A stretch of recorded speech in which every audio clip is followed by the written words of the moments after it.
All right, Kvechi,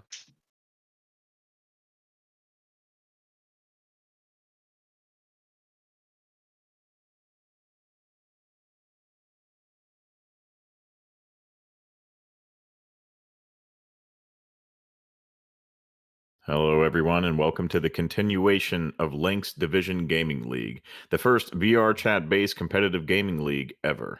Tonight's matchup is Game 1 of the CSGO series and features Red Zone versus Void.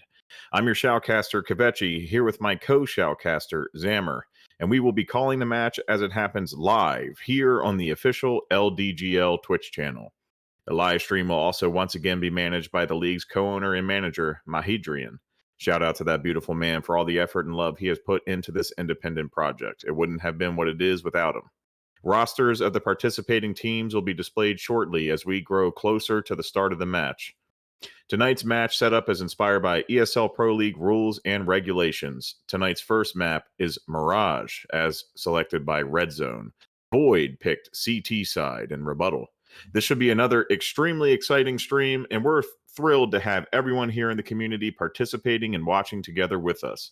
As we'll be announcing throughout the stream, if you are interested in joining our server and league or want to become a partner, you can stay linked in by joining the Discord server.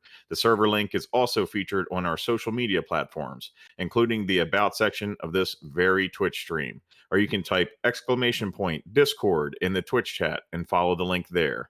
Feel free to share your positivity and love for the stream and support your favorite teams and players by commenting in the chat, following us on social media. Now, without any further delay, let's get into the action. LDGL Season 0 CSGO Game 1 Red Zone versus Void has officially begun. Zammer, hello, my friend.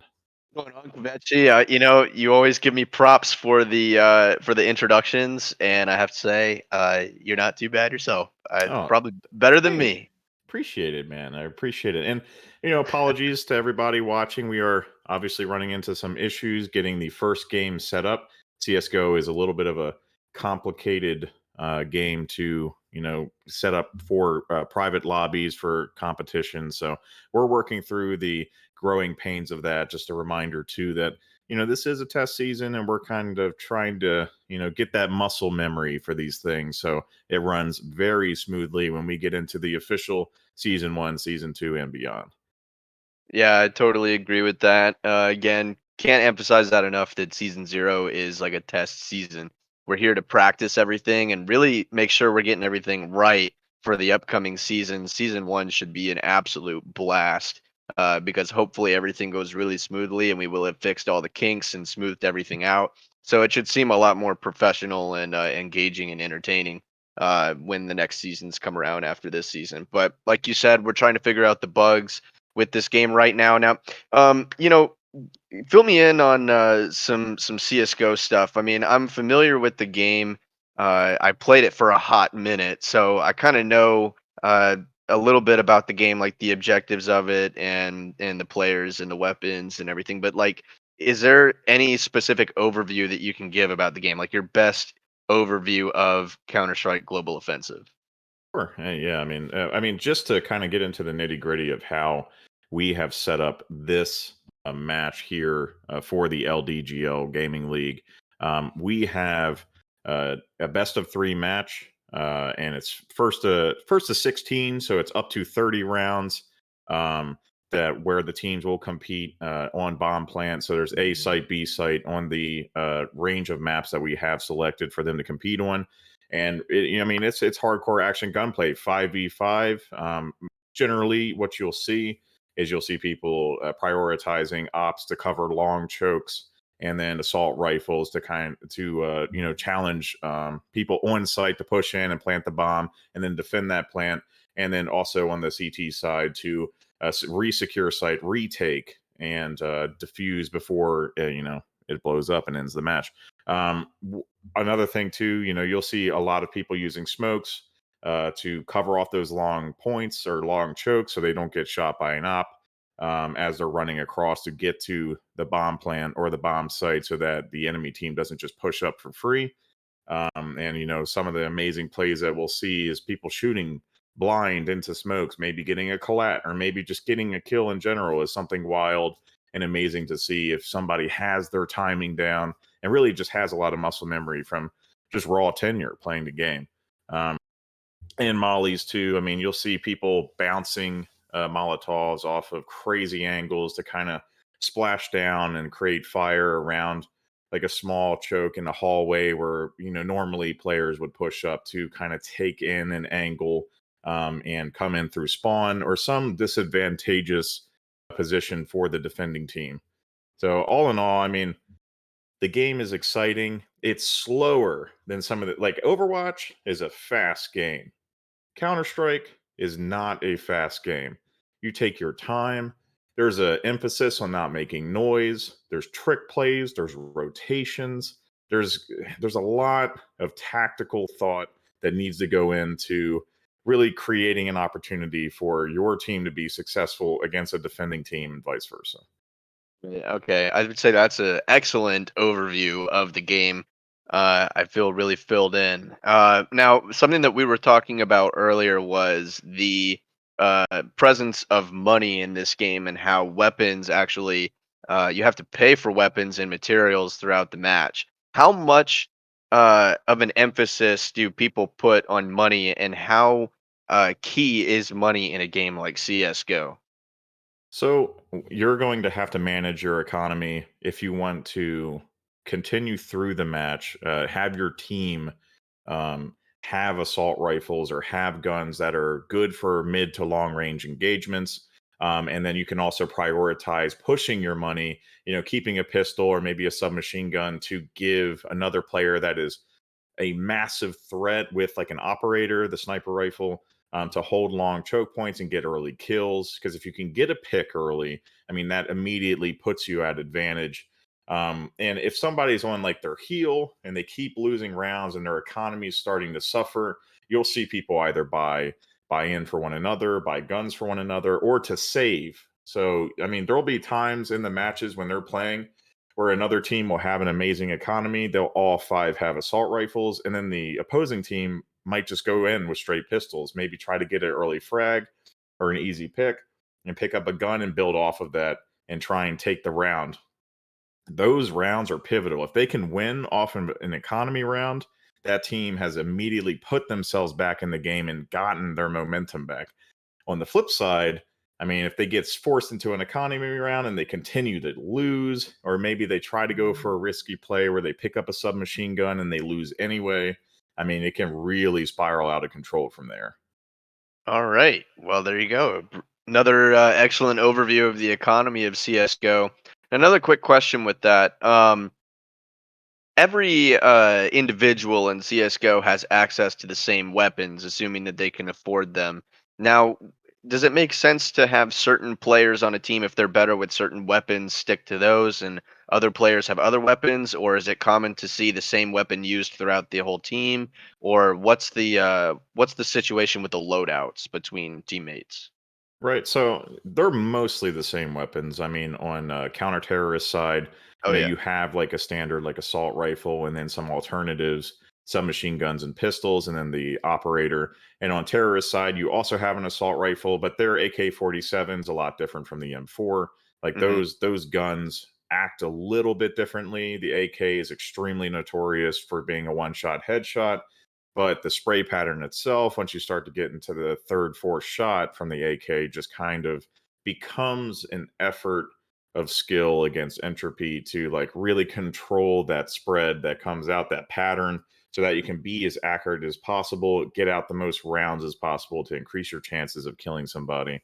And then that for CT side doesn't have as much of an issue with that because their assault rifle option is a lot more reliable. Now, like I said before, when it comes to prioritizing players, if somebody is excessively good on an operator, maybe you want to prioritize getting them that sniper rifle as quickly as possible to benefit you and your team. And then if somebody, say on like an economy round or in a round where you don't really have as much money to go into the encounter with, you want to give your assault rifle to whoever you know is the strongest person with the strongest gunplay on your team. All right, all right. Definitely understanding that a lot more. Now, another quick question I have too is recoil patterns in this game. Now, I know that there is a lot of emphasis on recoil control and recoil patterns. Um, is that a big thing of this game? Like you'll see more talented players understanding the recoil patterns of certain weapons, and if they can control those patterns the best, then they have the best chance of actually succeeding in those gunfights. So, how significant in a game like CS:GO is understanding recoil patterns and being able to control that? Oh, I mean, any CS:GO fan or CS:GO player, any Counter Strike Source player, knows. I mean, the the gauntlet, the slog of Yeah, sitting in practice lobbies and shooting yeah. at a wall, and just like watching the bullet holes hit and what order they go in, and trying to make the tightest kind of like radius of bullet strikes against the wall as you control the recoil. Anybody that's played at length knows what that's like sitting in those lobbies for hours trying to improve your aim and your gunplay. Some new games that are inspired by Counter Strike, like Valorant, have actually kind of like built in ranges into the game so that you can practice like very specifically on those kinds of things, improving your shots and your aim and understanding how the guns feel and how they breathe and how they work. Um, I mean, it's going to separate. I, I would say 60 to 70% of the game is going to be how well you can shoot. I mean, there's also the IQ portion of it, your understanding of the map, the choke points, what your position is, how many players are on the enemy team, what guns they have, what guns you have, what equipment you have, and like how you can take that information and then use it to create a strategy for you to obtain victory. Um, I mean, if you have an assault rifle and it's an economy round, there's only a person with a submachine gun and a guy with two pistols. You can probably be a little bit more aggressive. But if you're on the flip side and you're only one person with a pistol and you have the drop on a guy with an assault rifle, but he has two people on his team still up with assault rifles as well, you have to figure out how to kind of piece together a game plan to be successful in that instance. So, control of your spray patterns when you have the guns that you need is going to separate you from defeating the person that's also shooting at you. I believe it's time to kill is really like the statistic that's really important to professionals. How long does it take me to take out the person with the gun I'm using? And if I can improve my understanding of the spray pattern, how how much can I reduce that average until it's basically instantaneous? Like you're clicking on a head and you're swinging and you're clicking on a head and you're clicking on a head and you're winning. Relating to the success and the win rates of teams in this game, how significant is something like map knowledge in this kind of game? Because I know in Rainbow Six Siege, for example, map knowledge is so crucial to the success of players and teams who play that game. Is map knowledge, does it have that same level of significance in a game like CSGO? Oh, absolutely. I mean, there's verticality. When you're Hmm. listening to the game, which is just as important as understanding what the board is, how it's shaped, where people are. When you're listening to it and having an understanding of your surroundings, you can basically, once you've played enough, pinpoint exactly where that person is if they're running. And then, just having that kind of game IQ as you're moving through each match, and say they're shift walking, you can hold shift, they're shift walking and they're going slow and they're not making any noise. You still have in your head from playing on these boards all the times that you can kind of discern, like, okay, if I were them and I were pushing up on site, but I was trying not to be found out, maybe I would be going this way. And it's almost like you're reading their mind. You're doing a little bit of a soul read, and you can come around a corner and pre-fire and know where all the nooks and crannies are that they could be hiding to watch that angle.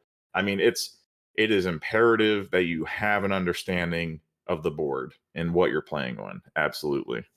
So also continuing on that and relating to that, strategies for each map. Are there like a number of strategies that are well known throughout the community that are typically used? And like, how does that differ from, say, like things that you would see in Pro League uh, for professional CS:GO players? So, like, how often are strategies put in place, and are teams aware of those various strategies? And if you have strategies that the other team is not fully aware of, how can that be a defining factor in the success of those teams? I mean, really, the strategies that you're going to see sometimes, right? Like, I think a lot of professional teams, when they have scrimmed for an excessive amount of time together, they will build options. They'll build options that'll be modular to the situation that they're in as the game progresses.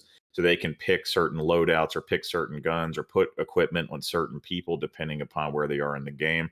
But I mean, there's like a basic set of strategies. You have like full rush onto site. You kind of push in to try and get feet on the bomb plant if you're T side. On CT side, you're wanting to play for picks and then kind of rotate into the enemy team if you know where they are and you manage to get one of them as they're trying to come on site.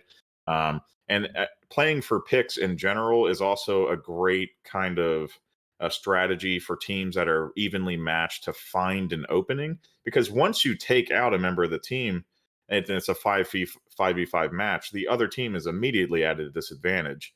And you'll see, instead of playing for the objective or shooting up to a certain choke, they will try to get an early kill. So it'll all be gunplay, it'll all be jiggle peeking, it'll all be quick shots, trying to get that first frag, and then you'll see them kind of explode in towards whatever objective is closest. All So, right. Well, that is an excellent overview. We really went into the depth of the Yeah. game here. Now it's going to be Okay, really just making exciting sure. to see how this all plays out with both of these teams. Again, these are two teams that we've seen play against each other in the Rainbow Six Siege series, but obviously it's comprised of different players and different participants. But still, the same kind of skill levels are there, and I'm curious to see how the skill level is going to match up between these two teams in a brand new game, in a brand new series that we have too, featured on this stream in this gaming league. So, what are you most excited about looking forward here to the game as we're about ready to get into it? I mean, to be honest, I'm just happy to see some like what we're going to become. I mean, this is the closest you'll get to raw gunplay in a video game. That's Counter Strike. And that's something, as a fan of shooters and growing up on shooters, is very exciting for me to watch, come out of this community and see like the best talent of all the friends that I've hung out with on like a semi-professional mash and board, and just see what they can do, and watch them kind of work together and see what kind of strategies they employ. And on top of that, I mean, I know there's an understanding that on some of these rosters, like we have some people that have competed at least at like the semi-professional level coming in to compete just for the sake of competing, fighting and finding that Is the glory teammate in the phase through matches going to that we stay have in the set up. actual So game? that's what I'm most excited to see. All right. Well then, I think we're ready to get into it here in the coming seconds. But like I said, again, super exciting stuff that we have going on here. I'm exactly with you. And again, even though I may not know this game as well as you do, it's still super exciting. I'm also just as excited for you to be here with me, Zammer. I mean, hey, you put me on your back and then some.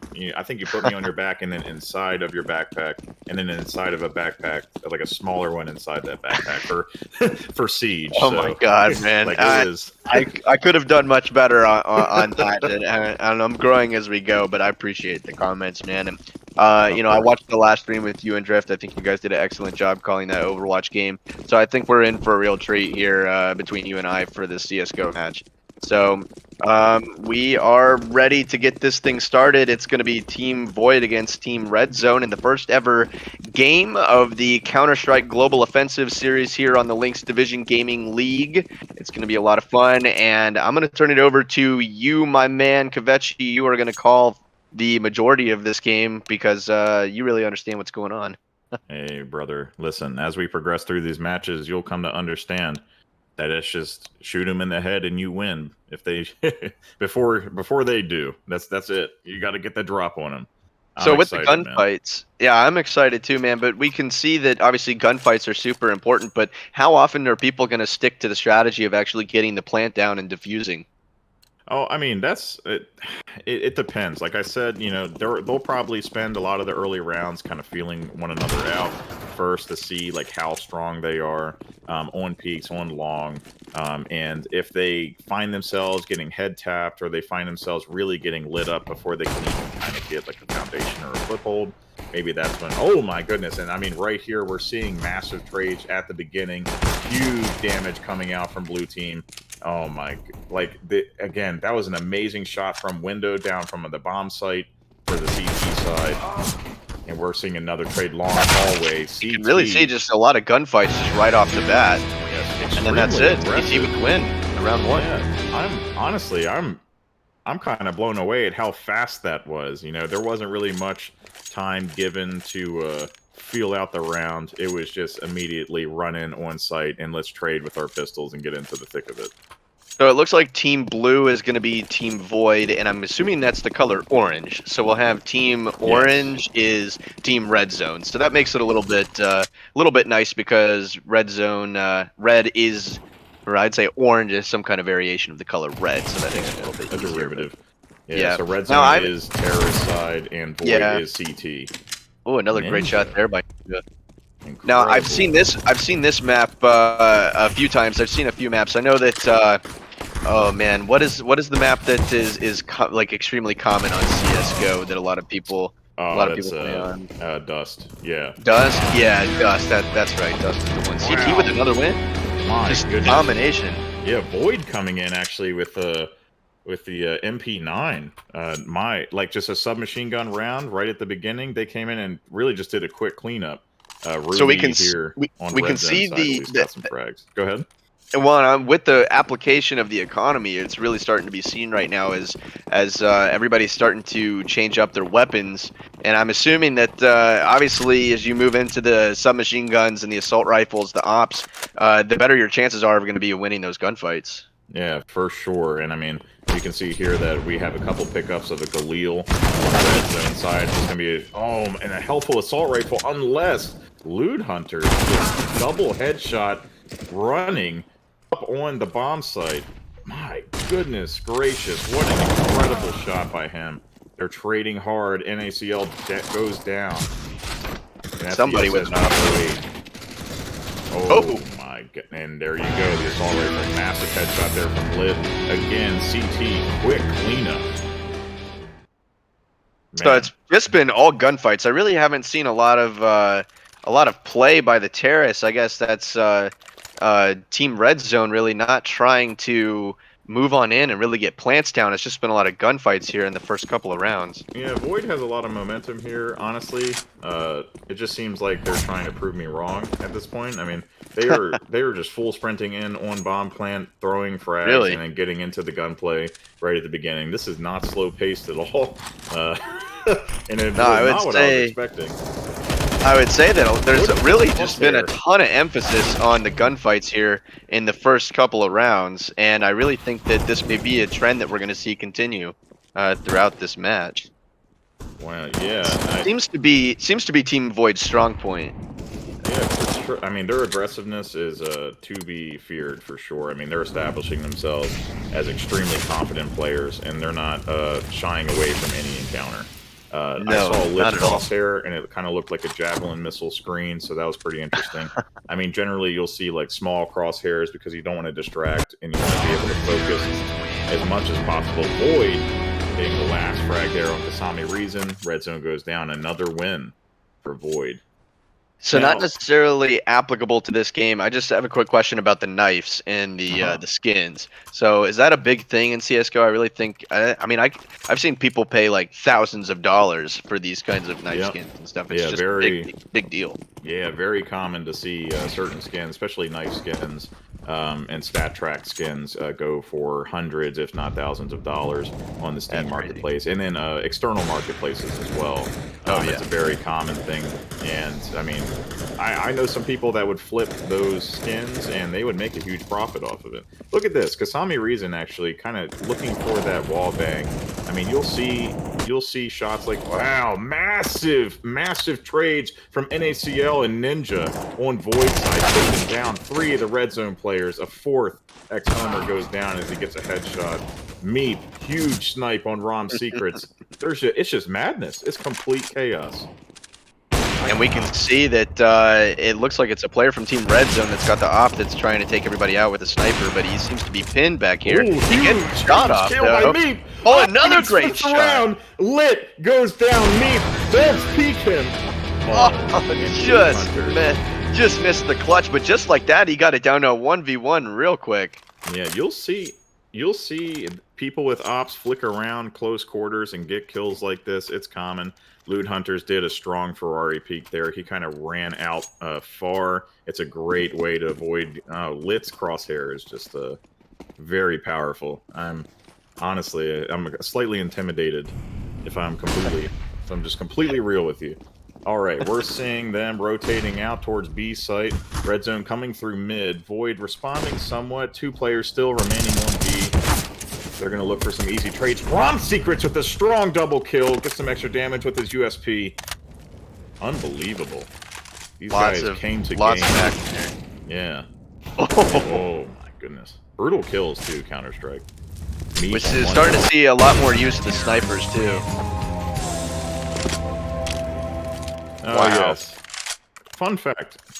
MVPs get like these little music playouts when they get like a certain amount of kills, or they do something specific in the match as like a victory sound. So that's a fun feature of CS:GO that exists. I'm being notified of Mahedrian that this is just a temporary setup of this actual game. Game 2 is going to be much different as far as approach.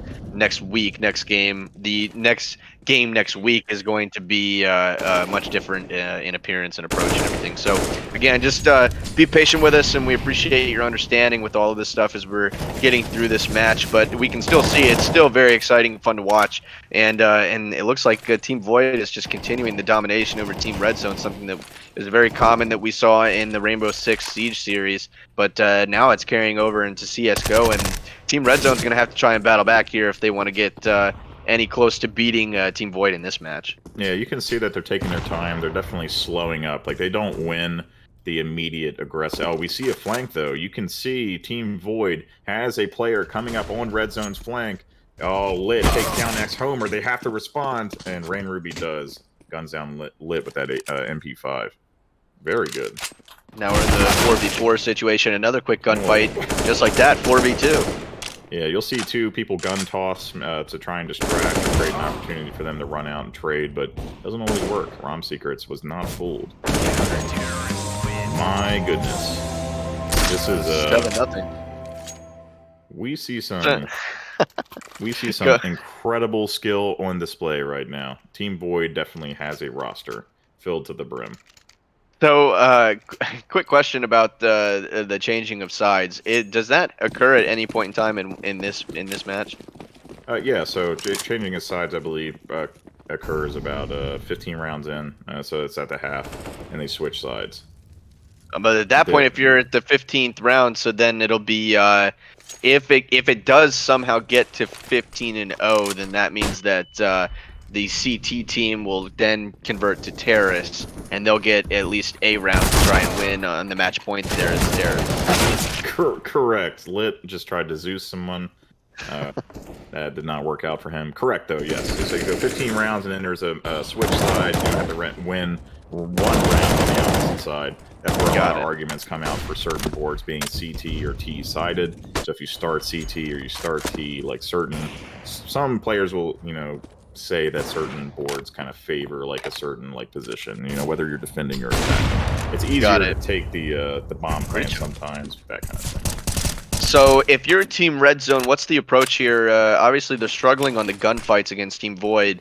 So what is the best approach if you're Team Red Zone moving forward now?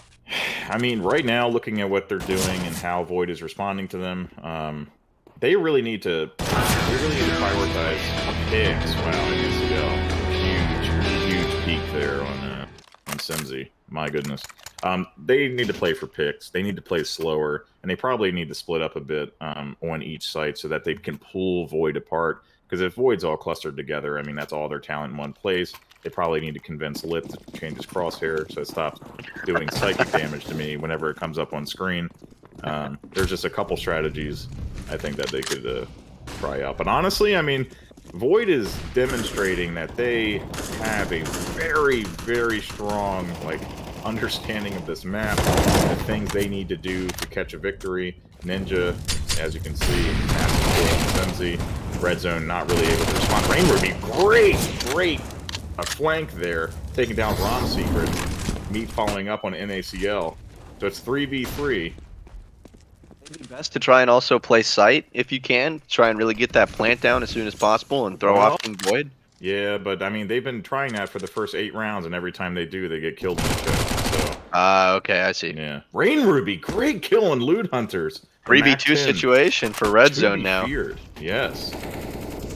Good kill there. 2v1. They could win this. That's it. Killed by Rain Ruby. Terrorists get on the board. There you go. Red Zone's in the match. Red Zone is in the match. That may just be what Red Zone needs, though, to really throw off the momentum of Team Void.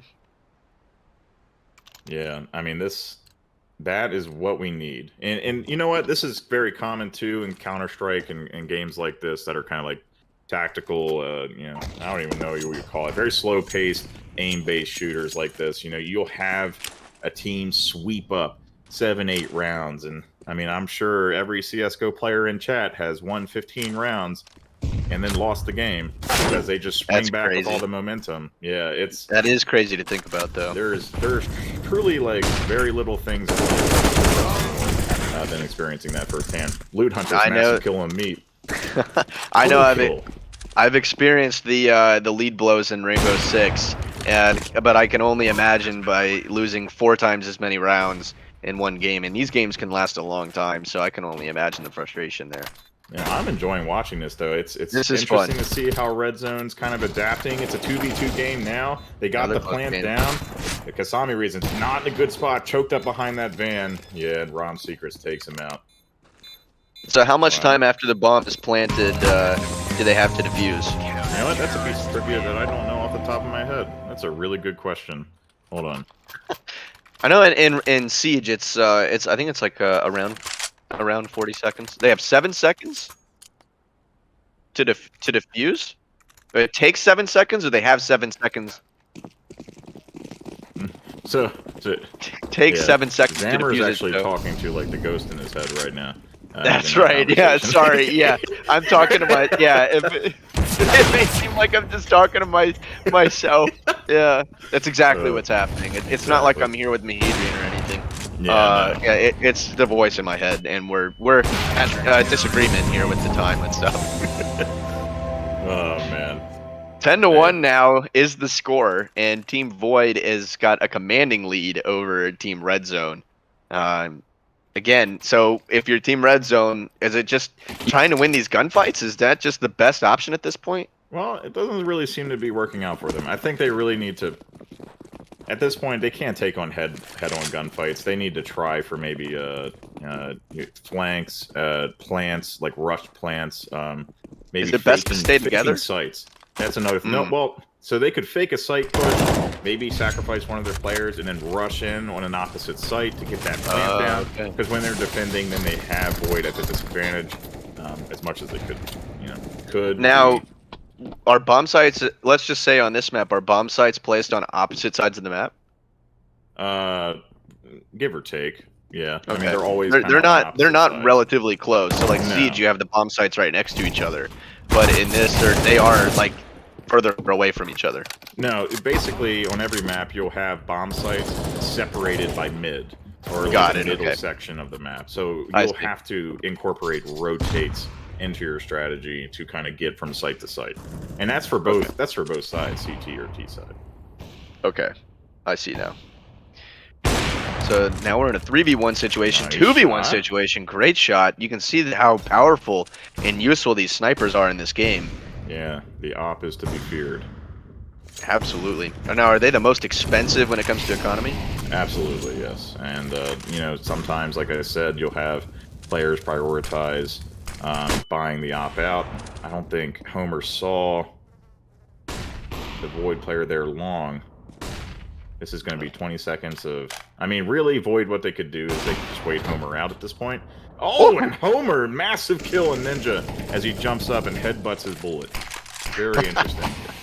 So now we're in a 1v1 situation, something that's totally clutchable. You can see Red Zone get back on the board here, just missed that shot. 5 seconds, I 4 think seconds. they're really trying to figure out out where each other are. Oh, 11-1. Wow. I mean, you see the confidence. He could have just waited them out. Yeah. Absolutely. That was very close ending there, but you can really see though how much momentum can be swayed between these rounds, and how quickly these leads for each round, especially with teammates, the amount of players you have on the board, how quickly that can fade in a matter of seconds and really come down to a much closer game than the beginning of the round. Yeah, and you see player 5 here on Void side rotating in behind Red Zone on the back side of the map. I mean, this has been happening all game, and I think Red Zone also needs to watch the back. This player right now rotating in on and just killed Rain Ruby lit with a shotgun. I mean, it's they need to protect their back, or they need to just commit in running into on site. Lit's crosshair again is just. Wait, so what's the deal with Lit's crosshair? Oh, when you're really feeling yourself in the game, you just set your crosshair to be a Tetris block, and you kind of put a game inside a game, and then hope for the best. Wow, that's a very interesting strategy though with the crosshair. It's not what I would consider conventional strat. Yeah. Now, sometimes I hear people actually like on the crosshair of their screen, they'll put something on their computer screen. Yeah, like a dot or something like that, and sometimes that helps people with their aim. Yeah, massive trade there by Rain Ruby, catching Ninja, jumping up and down for no reason. That was very good. Yeah, you'll see people, I mean, a lot of gaming monitors even at this time. Huge trade there by NACL. Me not paying attention. Long range. Getting crossed out. JC. 4v1 situation. 3v1. Sorry about that. 3v1 as Red Zone gets the kill, and they're getting back into it here. He should just kind of meme situation. Is that what's happening? 2v1. Void is being incredibly aggressive. I mean, the confidence is raw. Oh, A huge what a switch by shot! Kasami reason. JC not respecting his enemy and paying for it. Now we're in a 1v1, and I guess the terrace. Could Red Zone get off? Could he get off a plant here? You know, I mean, he would have to run around, pick up the bomb, and then maybe rotate to A. I believe that's his strat. He doesn't have a lot of time. He could make it if he just held out his knife, I believe, but Rom is going to be there. So what's Void's strategy? Just play defense and just try and predict where this player from Red Zone is going to show up? I mean, they know where the bomb is down, likely, and okay, he missed the off shot. Wasn't bad. Couldn't get the deagle shot either. 11 health and Kasami reason. He's going for the plant. If he... I'm holding my breath. Oh my goodness. Man. There was a moment there where I thought he was going to shoot him through the box, like, you know, some divine force had told him exactly where he was. Wow, so we're up to 13-1 now, and I guess if you're Team Void, you only need 3 more wins, 3 more rounds to clinch this game. Yeah, I mean, we're seeing some excellent play from Void. Red Zone.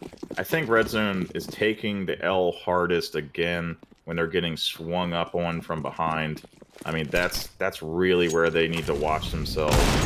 If not, just carry in the momentum towards site. That was a really good kill on Lit. That choke is free now. But look, they're just hanging in instead of pushing in on site with their teammate. So again,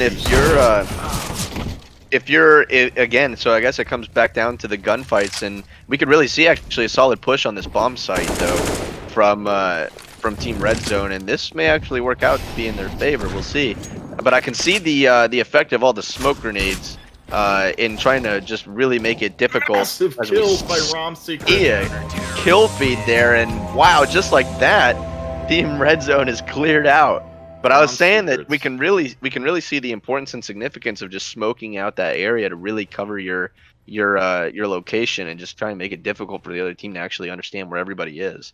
Yeah, I mean, Red Zone, they had an opportunity there. I think they were too slow moving in on the bomb site, and then they didn't check every corner. I mean, that was Rom Secret sitting in like this little wedge between the wall and one of the crates, and they didn't see him, and you know, they paid for it. So we're seeing a lot of fantastic individual play here from both of these teams, but how significant is the team play on either side? I mean, as we are witnessing right now, team play is incredibly important. As you can see, I believe Red Zone may be trying to barter with Void to perhaps do pistols only, or to stop shooting them in the head. I'm not sure. What is the clicking noise? They're all clicking their guns in unison. Oh, okay, got it.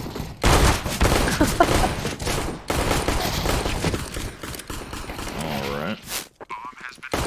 Huge trades. Actually, Red Zone. Wow. Okay, 2v2. We're in a 2v2. We have a plant. Good Red Zone. Red Zone.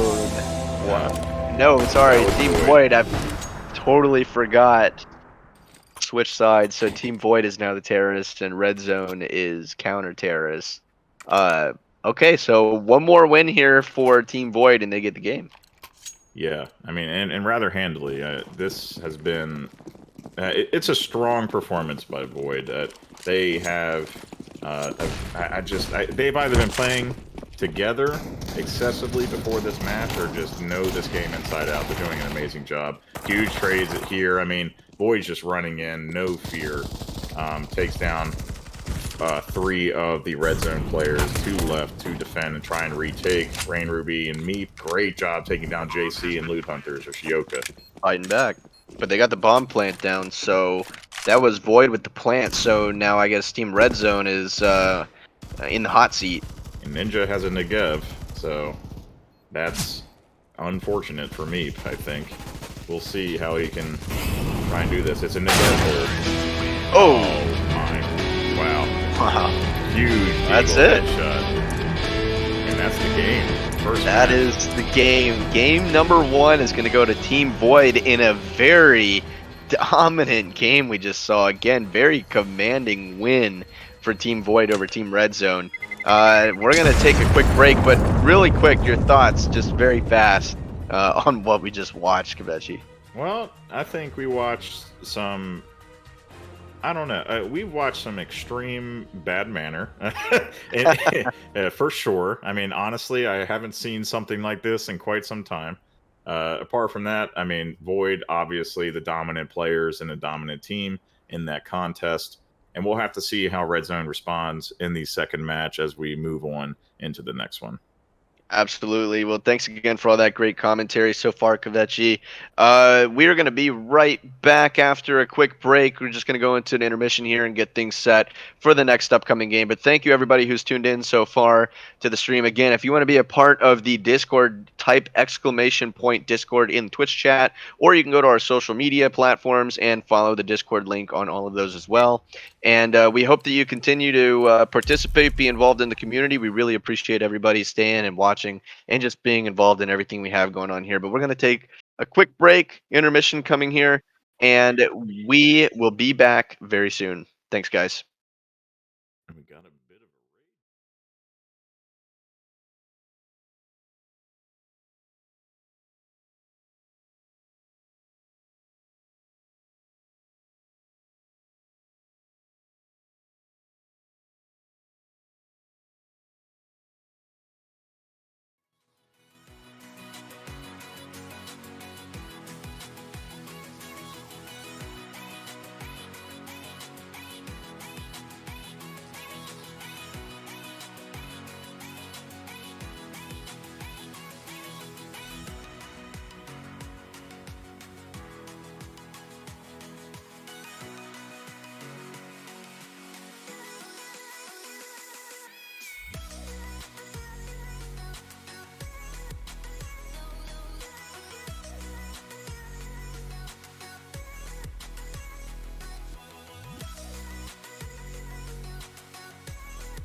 Welcome back, everybody. We are returning from our intermission after that game one match for our CS:GO red zone at Void, and it was a dominant performance by Team Void. I mean, they handedly dealt with their opponents on Mirage, but we'll be moving on to Inferno as Red Zone has picked T side first.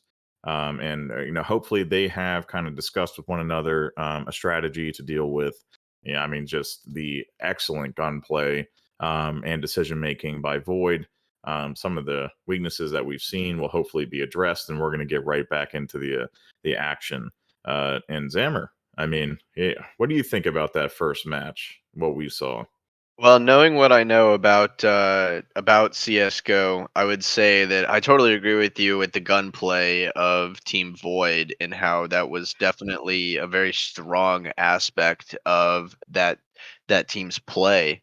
And it's going to be interesting to see how Team Red Zone really uh i- how well Team Red Zone can compare back to that. So, we are going to go ahead and get into the match. Actually, we're going to go ahead and get into game two. Team Red Zone is going to try to make a comeback here and tie up this series. But game number two here, match number two in this series is going to start between these two teams. Again, the map is Inferno, right? Yep, Yes. All Inferno. right. And if we, another dominant performance by Void will mean they take this series and they will progress on with a win, and that's points to them. And yes, it's Inferno, and Red Zone will be T side. Void will be CT side, defending first. As Red Zone, I guess, just tries to get a foothold in some momentum because they couldn't find it the first time. So, like I said, is it going to be just a battle of the gunplay here, or are we going to actually see some sight play, some strategies being put in place?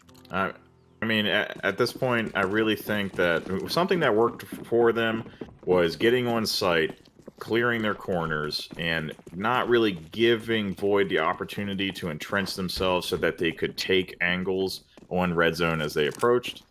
That's going to be their best bet, in my opinion. I mean, I think, wow, huge Was that play a there dual by wield? Shioka. I mean, just running in with Wow, uh with dual dual wield. pistols, not really any respect there as they came up steps. Ninja, massive headshot on Rain Ruby. Unbelievable peak at mid. So we're in a 3v3 situation, not 3v2 situation. And I'm assuming that the blue color is Team Red Zone? No, No, Team no, Void? no. Blue is Team Void, and Blue's Team Void again. yeah, T Okay, side is Red Zone. They started out as T side. got it. Okay, so they're the orange team. Okay, so then that round is going to go to Team Void again, and Team Void with another strong start to this match. Yeah, I mean, honestly, it's kind of excessive how well they're doing, but we'll see. I mean, anything can happen in Counter Strike. I think Red Zone as well. If they're not going to go for the conventional win, maybe they can do something The unconventional like this crosshairs. crosshair. Yeah, a ninja with a Zeus, massive kill Whoa, next Homer around the corner. what a Was not play! expecting it, and just complete Wow. annihilation in the alley. The dual wields again, man. 2-0 now for Team Void. This is just getting this is getting kind of out of hand, I guess. If you're Team Void and Team Red Zone, this match is just this match up in general is just really crazy. Yeah, I mean, we have to acknowledge, yes. I mean, Void is definitely presenting themselves as like a very dominant force.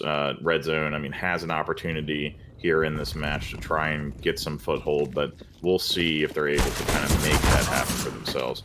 As we watch as Lit just comes around a flank with a shotgun, JC as well taking on X Homer and Meep.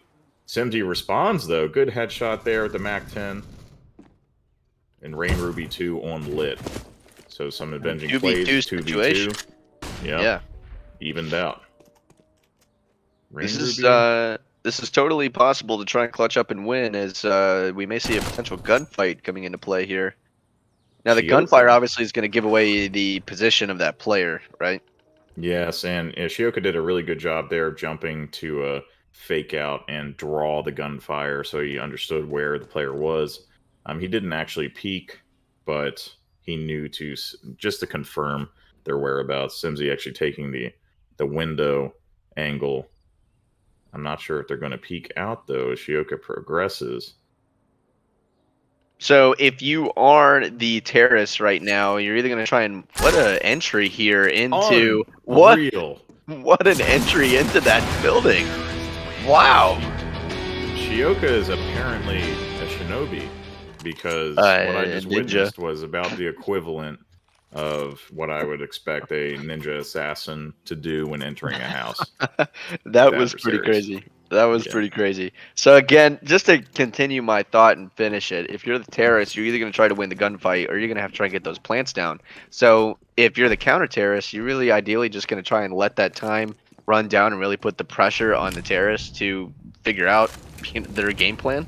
Yeah, generally, I mean, you would play time, you play choke points, you try to make sure that they can't get on site early, and stopping the bomb plant is incredibly important, because then it puts you on a timer.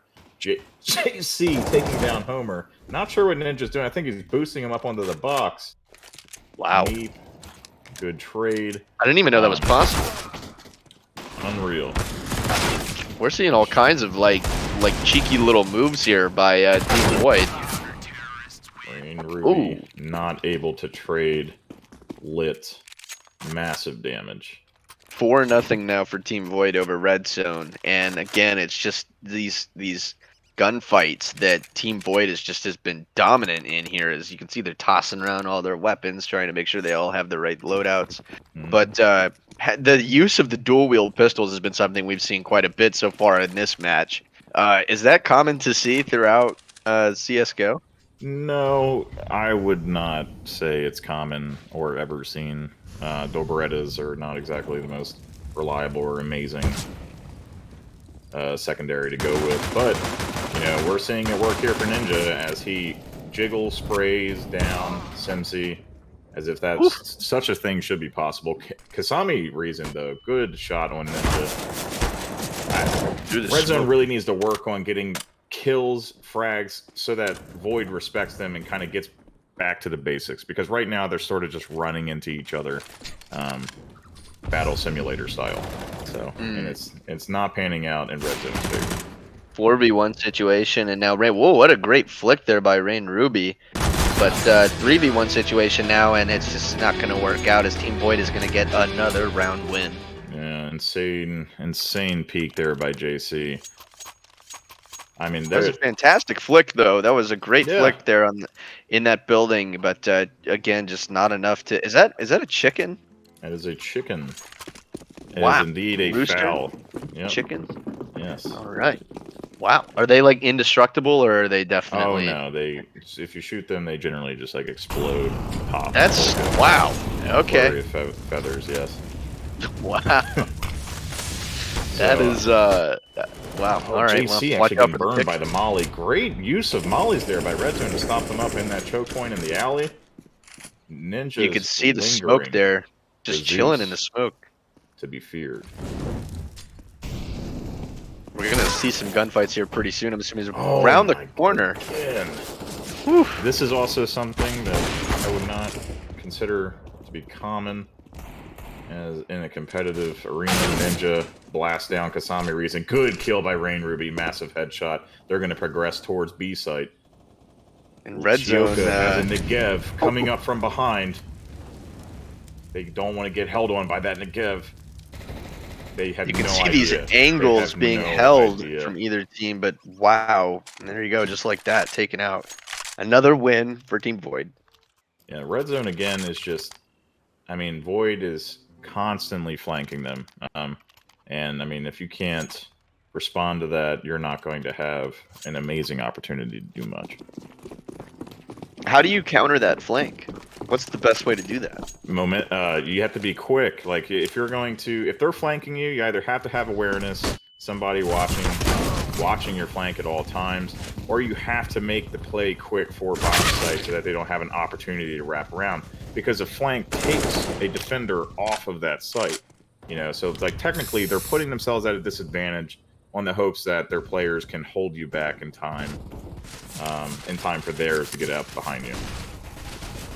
Now we're seeing a common, I guess, is this what you want to call a choke point, right in this area where a lot of these players are? We can see another sneaky move here. Another flank. Yeah. Not even close. Not even close. And I mean, alley's rather common to see. In this Yes, particular map, yes, right? it's a Okay. choke leading up to B. It's the only avenue that you have to get to B site. Apart from and A, I mean, you can see A has multiple avenues. You can go through a house, or you can go straight up through middle to get to the plant. You can also go straight up through middle towards A and then wrap left and try and run long to B. But it's not going to provide you with usually won't provide you with the correct results. So. Are certain bomb sites favored over others on various maps? I mean, B is a great site on this map if you can take down the defenders that are trying to stop you alley. But A is probably more like you're going to go for a long-term play. Void has red zone in a pincer right now. I mean, I don't see them really finding victory here. Yeah, JC makes quick work of Simsy, and Meat goes down another next. 4v1. I believe. Yeah, just tried to do something, failed. Rain Ruby said, "No, you're not killing me that way," and JC cleans up after him. Rain Ruby seems to be the one red zone player that is often left alone by the end of the rounds. I guess maybe Rain Ruby either is just really lucky or just playing a lot more methodical, maybe. Yeah, it's possible. I mean, I believe they're probably one of the stronger players, but honestly, Red Zone as a unit seems to be expiring together. I had no idea you could just hop up on your teammates. It's actually yeah, boosting. that. Yeah, you boost Yeah, your teammate up boosting. to like a higher ledge. You get like a better angle that way, or one that they wouldn't expect. Shioka is using Negev, is all I'm gonna say. What And is he's this winning. weapon? This is a light machine gun, and it is a little bit of a meme. I have to be honest. Is it? Yes, and Oh. I mean, there's a strategy with the Negev. Like you can hold. It's a Negev hold. You know, you kind of point down like a choke, like a hallway, or through where you can wall bang, or no, you can wall bang where commonly players will run up to a bomb site or a defensive point, and you just hold it down because the magazine's so large that you just kind of stop them from progressing, or they'll take damage or die. Another 2v1 situation. Look who's left. Rain Ruby. With a plant down, it looks like, but they're going to defuse, and that's going to be another round win for the counter-terrorist Team Void. Yeah, and I mean, handily done. Void is demonstrating. I mean, across all the games, when we played Siege, when we played Overwatch, and now Counter-Strike, I mean, Void has demonstrated that they came into this contest in our test season to put themselves down as a team to beat. And you know what? Absolutely. I think they'll remain that way because they got some gamers in their community for sure. I think for future seasons, it's going to be very fun to watch them. But I'm definitely with you on that. That Team Void means competition, Yes. and it's going to be very difficult going up against these teams in any game, as we've seen so far across all of our games that we've featured on this channel and in this league. So again, just domination once again from Team Void on this, and Red Zone just trying to battle back. It's just not enough as those gunfights. Oh my goodness, a triple kill going off. Oh my god. Unreal control by ROM Secrets. I mean, wow. I honestly, I'm kind of in awe. I'm sort of sat back in my chair a little bit as if I were preparing to fall asleep, and I mean, I'm being kind of waterfalled with raw talent. That's how I describe it. Semsi, oh, a good headshot on ROM Secrets. Excellent, full health. As it just goes to controlling the recoil patterns there. That was a great kill. Yeah, Great I mean, frag. great trade. ROM Secrets kind of underestimated Semsi, I think. Ninja, Semsi needs to watch their back. 3v1 situation. Again, unlikely, but totally possible here for Team Red Zone to actually get on the board this time. As you could just see the gunfights are just being avoided, but we may see something here real quick. A couple shots go off. The bomb is just beyond the patio. I don't think Semsi realizes that they don't have the bomb. Or maybe they're just playing to save. Another thing you can do that I forgot to explain is across the rounds, you don't have to die every round, and not every team has to be completely wiped out for the round that ends. You can save your weapons into the next round for economy reasons to keep your cash up, so you can kind of maintain competitive guns as you progress into the match. So for economy, do you get money for getting frags and round wins? Yeah. So you'll get money for assists, for kills, for plants, and then also if depending upon the round, I'm not completely fresh with this mechanic. I'm not actually sure if it's established in Counter-Strike. I'm just saying it because Valorant's mirrored so heavily off of Counter-Strike. I believe if you die in the first round, or if you don't, like you'll get less money depending upon like how you traded. But that's also something to factor in during the first round, and then when you switch sides. Got it. And look who is left. Rain Ruby yet again in another 4v1 scenario. Wow, have we seen a lot of that? Oh my god. Yeah. And that's it. That's the end of that round. Yeah, we are. They literally just like come around the corner and then boom, dead. It's just they're on you that fast. Team Void. Yeah. I mean, Counter-Strike, I mean, has been an established shooter for such a long time, and a lot of these players on Void's team, I can tell, either have grinded the game a lot recently, getting into it off of another shooter, or were probably a massive kill by Rom Secrets on Homer. My goodness. We're probably like established in Counter-Strike source. I mean, they probably stuck with the game long term that way. Just shot his teammate. It gives him a bonus, the more you get shot with bullets, the more you grow immune to them.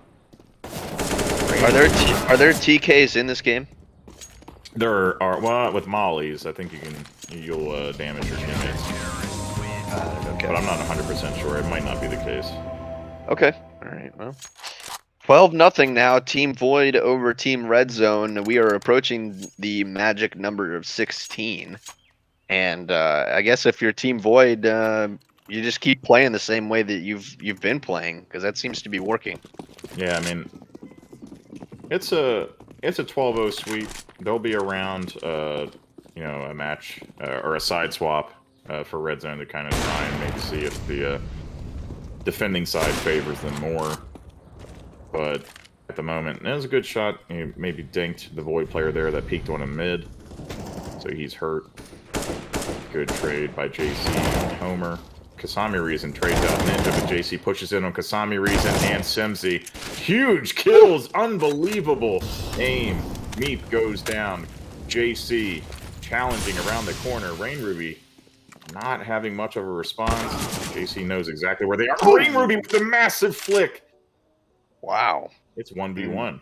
1v1. Look at this. Totally possible to clutch this up if you're Rain Ruby, who is yet again left as the last player for Team Red Zone. And I guess Team Void just trying to be very patient and wait for this altercation here. Yeah, Rom Secrets doesn't seem to realize that they might be pushing over to B site. He seems to be more interested in trying to get up on the patio. As teammates who have perished and that are no longer alive in the rounds, do they have any kind of ability to see around the map, or they just have to watch from the perspective of their teammate who's still alive? They can only watch from the perspective of their teammate. Got it, okay. No cams or anything in this map. Yeah, no cams, nothing Siege, nothing like Siege, no. They can still hear, though, and they may be able to make callouts based off that. And my goodness. Dirty. It's going to be another defuse. 13-0. 13-0 now. Team Void over Team Red Zone.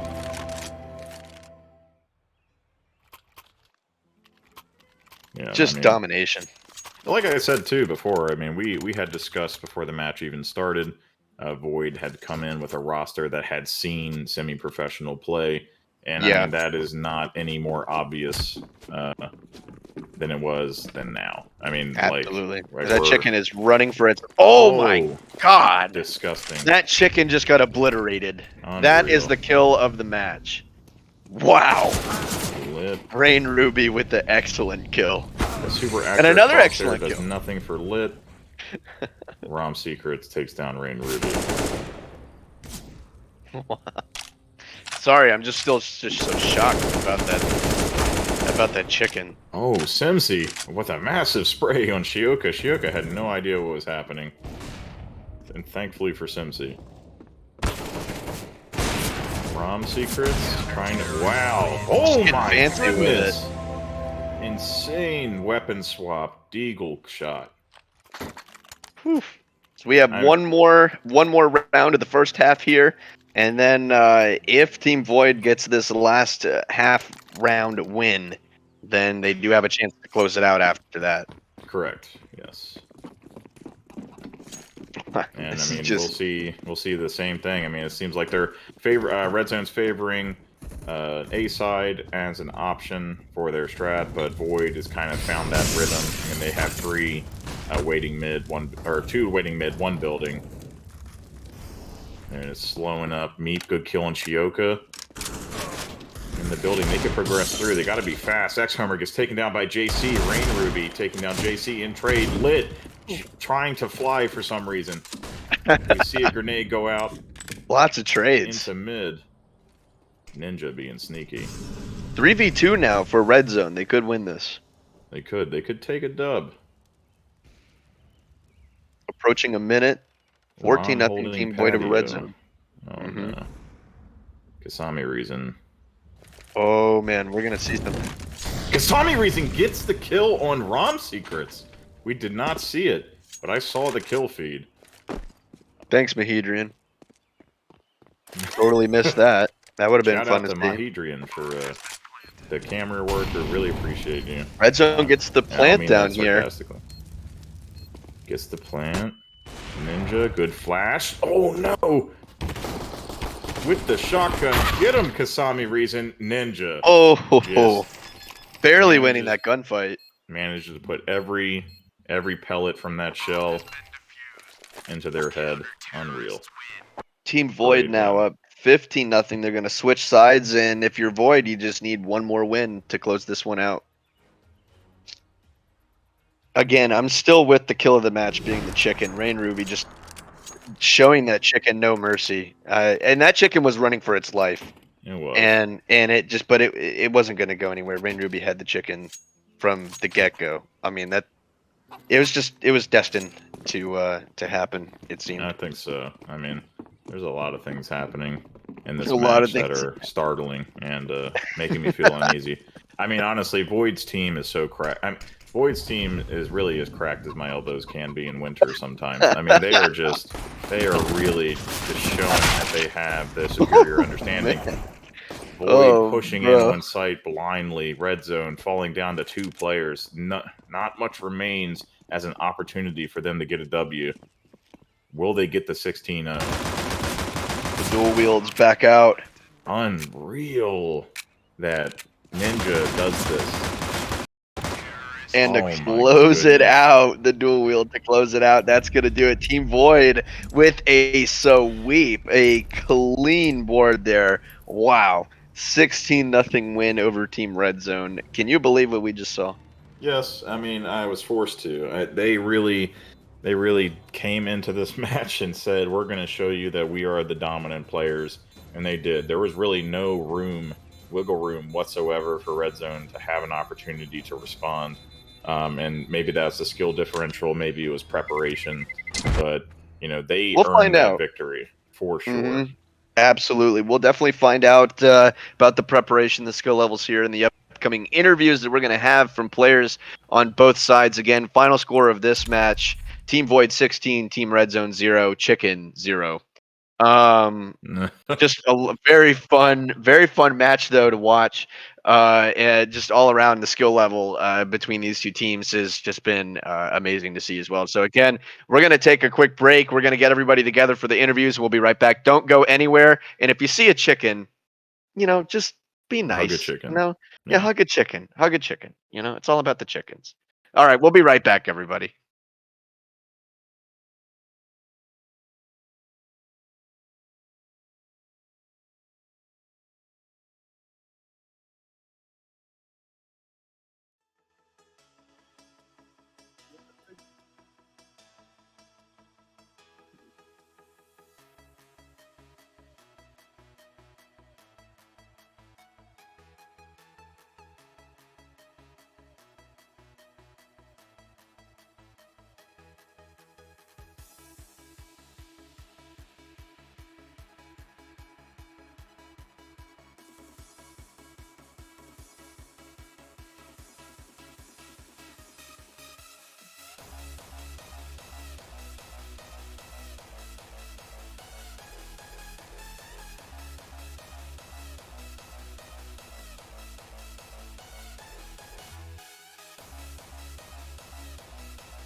All right, everybody. Thanks for hanging tight and staying patient. We are back. We are going to get into the interviews again. Final score, though, of this first CSGO match between these two teams, Team Void 2 and Team Red Zone 0. Another really competitive matchup here between these two teams, but obviously the domination for Team Void is going to continue across the board again, across the games. Team Void is going to take the dub in this one against Red Zone. A lot of fun, though, super exciting, and we're going to continue that excitement and all that fun in honor of the chicken. Kvetchy, who would you like to bring in first and get started with interviews? Well, I'd like to bring back the chicken. I mean, my fellow bird really just he Rest took in an peace. L for the rest of us so that the Rest stream in could be peace. even better than it was before. I think well, I should also say that it'll be fun when we talk to Rain Ruby because I know that we're going to bring Rain Ruby in and we'll get their opinion on what that whole situation was. If there was beef with the chicken or Yeah, I just have some you know, questions. I definitely yeah, do. Let's for get sure. let's get the Team Void reps in here that we wanted to talk to most. I want to see Rom Secrets and Ninja, and just have some questions for them, get their insight into the play. Absolutely. I really think these two people were key in the success of Team Void's victory. So it's going to be very fun to see what they have to say about what just happened in these past couple of matches. So, Kvetchy, I'm sure you got some questions for these guys. Go ahead and get into it. Of course. Rom Secrets Ninja, welcome to the post game stage. Thank you guys for participating in our gaming league here, and I hope you guys enjoyed the competitive match. I mean, there was a very obvious dominant performance from your team, your setup. I mean, what were your expectations like going into this like contest? What were you expecting to see from like either the opposing team or our setup here? Um, I I didn't really have that many expectations. Didn't really know too much of what I was getting myself into. We did some preparation, went over some needs and stuff. Made sure that we were all on the same page, but no like crazy amount of like practice or anything. Honestly, didn't know what to expect coming in. Just kind of showed up and thought we'd play our best. So. Yeah, I mean, play your best. You did. What have you, Ninja? I mean, what were your expectations coming in? I'm sort of on the same page as Rom, except I haven't played Counter-Strike in like 5 or 6 years. So I just sort of came in, sort of got a little bit of my groove back and just sort of sent it. Okay, And yeah. thank Buddy for asking me to play. Oh yeah, yep. Shout out to little buddy. He's a real pillar of our community here, and one of our partner reps. What that actually brings up an interesting question from me for you guys. I mean, what were your like what was your previous experience with CS:GO, like, or any Counter-Strike game for that matter? Did you play a lot of Source? I mean, what other shooters are you kind of into now that you're kind of you switched over to participate in this match? So for me, I never played any other Counter-Strike games. I did play Counter-Strike competitively for about 4 or 5 years. I've done like online leagues, tournaments like ESEA. Um, Nowadays, I play both Counter-Strike and Valorant. Um, but those are my main FPS games. No other experience really. Okay. And what have you, Ninja? I mean, back in the day, I played Counter-Strike just like anyone else. Dabbled a bit in ESEA and Face It. Nothing too crazy. I've been hopping around lately with FPSs though, because I sort of dropped Counter-Strike because I just sort of got bored of it, I guess. I actually don't really remember. Mostly in like COD or like Siege at this point. Right. Okay. Yeah, and I mean, we could see too, just from like the way you guys moved around, um, for good manner or worse. You were very comfortable with like the whole like competitive-esque, semi-professional sort of setup and stage. Like that didn't really bother you at all. It really looked like to us, like when you were playing, you were coming into it as if you were just queuing up with the boys going into a match to try and flex your skill and try to secure a victory. Zammer, what do you have any questions for Rom Secrets and Ninja here that you want to put out there?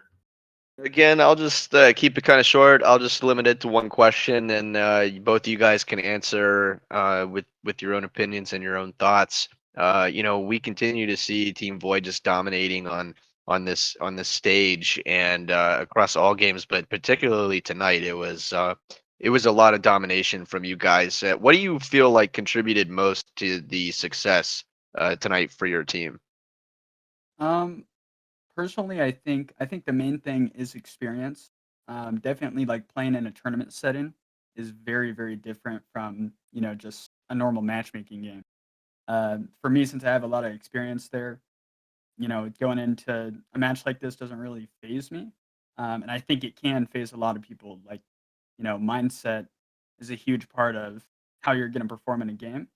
So having that experience there definitely helps. I think, I was able to keep everyone level-headed, to an extent. I'm not sure if that was really required, but having that experience and knowing how to, mentally handle a tournament setting definitely helps.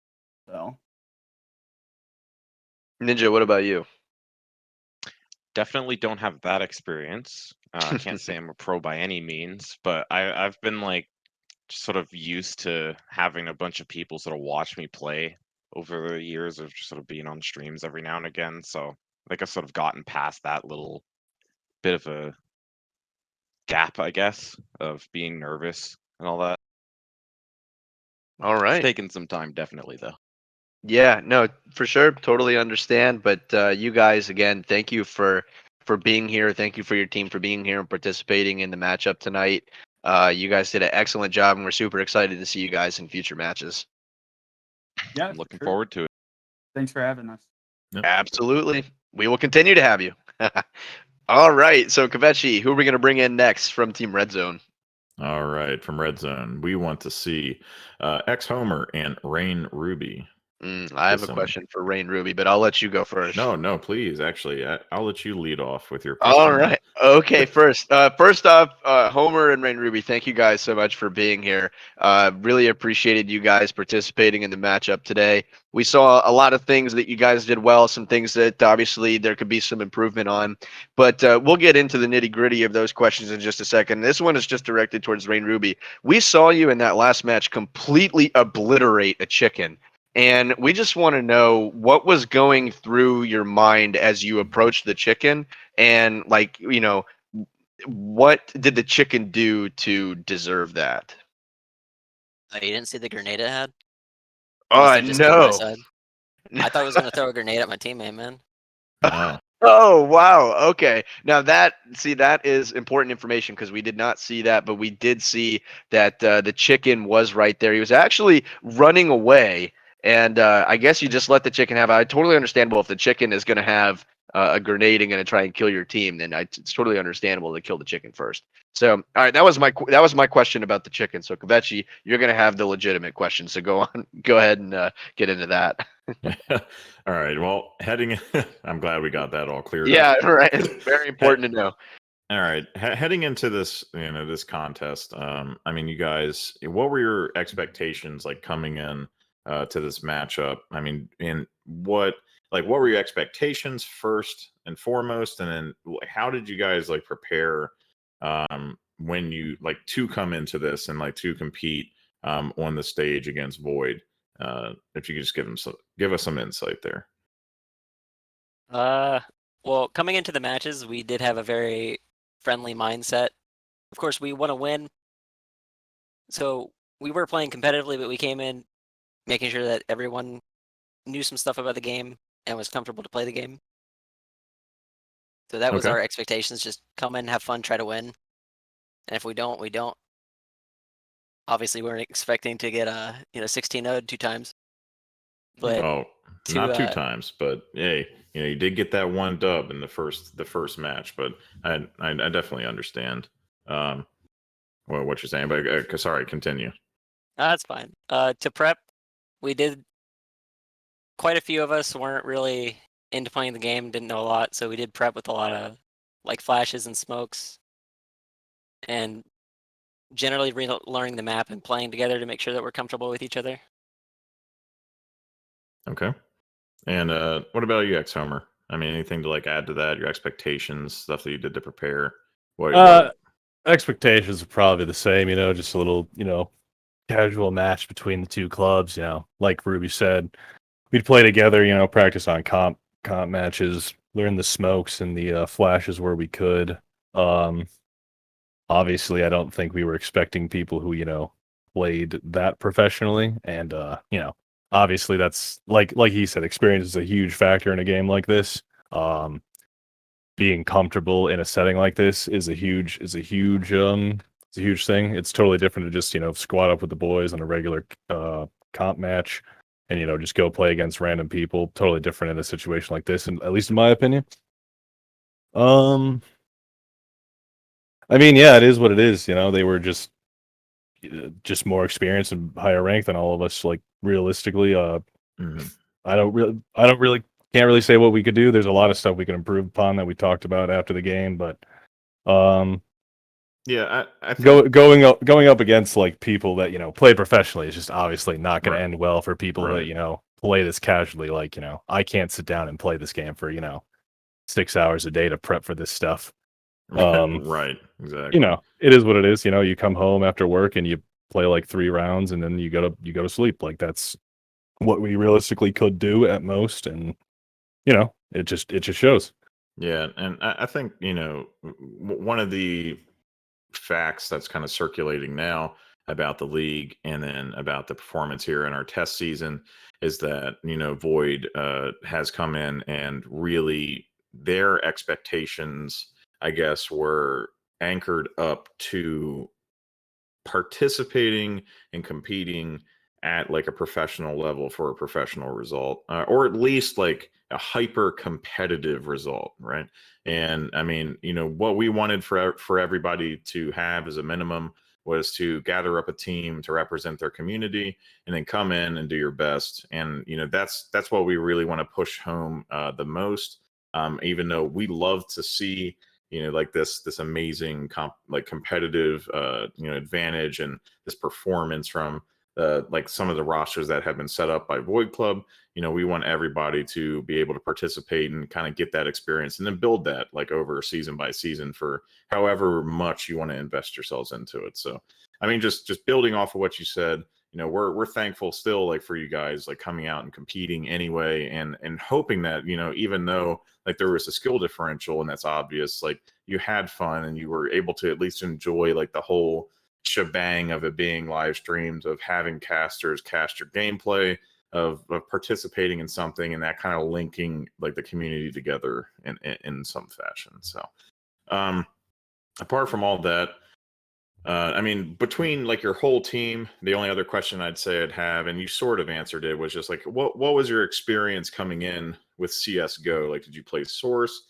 Have you played CS:GO itself? Do you play Valorant? Like, what's the kind of distribution of tenure across like shooters, I guess, for your roster? You want to go first, Ruby?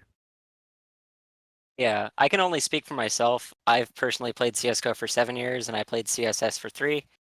I played Valorant since closed beta, but I kind of dropped every FPS game for the past 3-ish years, and I've really only played rhythm games. So this for me is coming back to FPS games kind of. But I did play for a lot of tournaments, roughly 6 years ago for CS and Siege.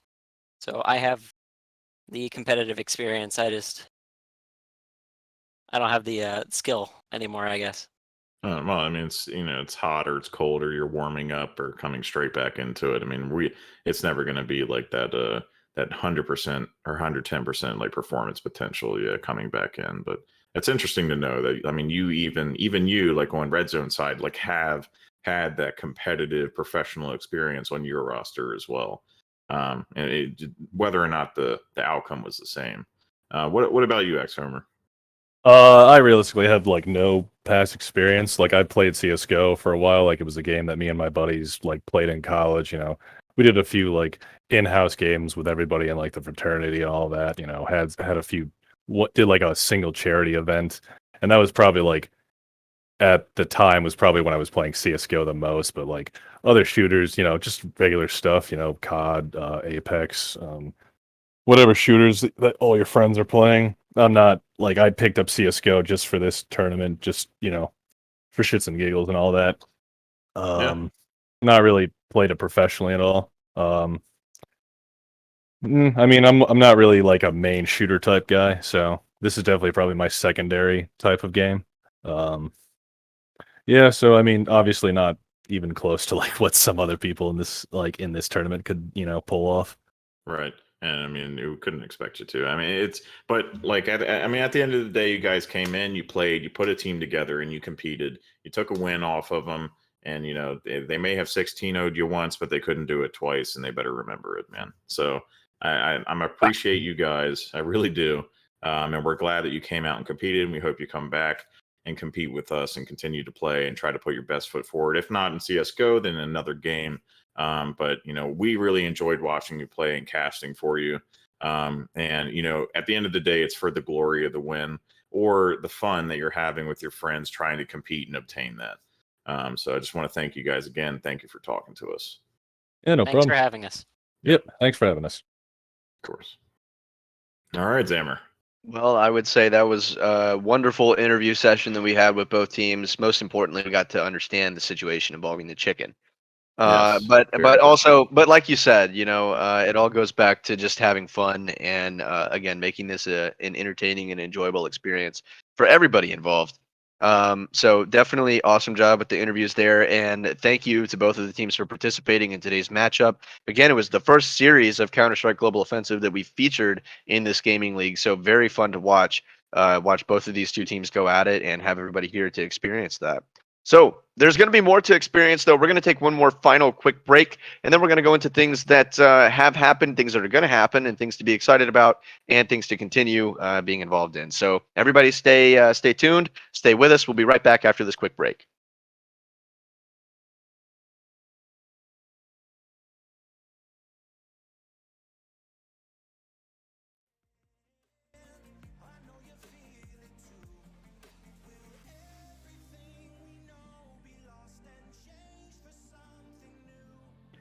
All right, and we are back after that quick break. I did say it was going to be a very quick break, and sure enough, it was a quick break. So we are back, though. We're just going to go into some of the nitty-gritty of things to experience and things to look forward to in the upcoming week, I would say, because now we're down to just 1 week left in Season 0. It's been a lot of fun, though. Actually, we're down to 2 weeks. Sorry about that. But it's been a lot of fun so far with everything that has happened, and we really appreciate everyone being on board for all of this. But again, today was the beginning conclusion of the first game, but the beginning of the series of Season 0 between the CSGO matchup featuring Team Void and Team Red Zone. So thanks everybody for being here today to watch that. Again, Team Void taking the win 2-0 over Team Red Zone. Tomorrow, the action continues though as we switch back over to Rainbow Six Siege. It is the conclusion of the series of Team Void and Team Red Zone. Again, Void has taken the win in both of those games. It's going to be a lot of fun to watch this final game, the final matchup between these two teams. That is going to be happening tomorrow, Monday the 19th, July 19th. That is going to be at 9:30 p.m. Central Time. Team Red Zone against Team Void. And then we have the continuation of this series between Team Void and Team Red Zone on Counter-Strike Global Offensive. That is going to be going down again on Sunday, July 25th, a week from today, at 6 p.m. Central Time. And again, we are going to try to make sure that the stream and the competitive settings of the next game are much better and to the specific specifications that we want them to be at. We understand that the competitive setting in today's matchup was not ideal, so we're going to deal with the whole server situation and the specs with all of that and make sure that next game is much more competitive and much more entertaining involving these two squads. Again, if you wish to be involved with what we have going on here with the LHYNX Division Gaming League, please consider joining the server. The Discord link to the server, you can type !Discord in the Twitch chat, then follow that link to the Discord server, or you can follow us on social media. Check out those links that we have on those platforms. You can follow those links and join the Discord server from there. If you are interested in becoming a partner and partnering with LHYNX Division Gaming League and involving your community, definitely reach out to Mahedrian. He is the co-owner and manager of the stream and of the server. He will get you where you need to be with everything and being involved in the community, being involved in the league, and hopefully making things a lot more competitive and much more entertaining for everybody. Again, all about being involved, all about the positivity. Kvechi, thank you for your participation in today's stream. Awesome job shoutcasting today. Again, really fun with the new series that we have going on here with CSGO. But thanks for being involved with everything. And we are, yeah, absolutely. We are super excited to continue all of these series. Season 0 is going to be wrapping up in a little bit, but we're just getting started, people. Season 1 is on the way. It's going to be a lot of fun. Stay tuned. Stay awesome. We'll be back tomorrow with some more action here on LDGL. Stay awesome and just have fun and hug a chicken, you know? Yep, hug a chicken. Thanks for tuning in.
fall asleep to lullabies with something that I thought I'd never find. And what is right and what is wrong, and all I ever saw was love. But let's get lost in love tonight. Hear a second voice inside my head, it's telling me to stay the night again and hold on to the words we always said would be forever, forever. Wait another day to clear my thoughts, so jump into a love that won't be forgotten. Forever, forever, let's run away together. Let's run away together. Let's run away together.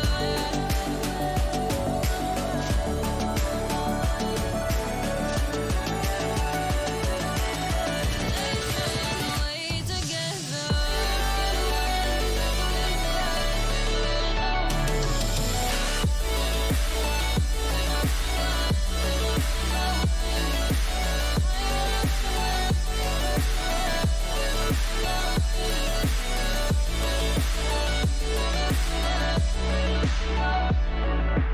Wait another day to clear my thoughts, so jump into a love that won't be forgotten. Forever, forever, let's run away together.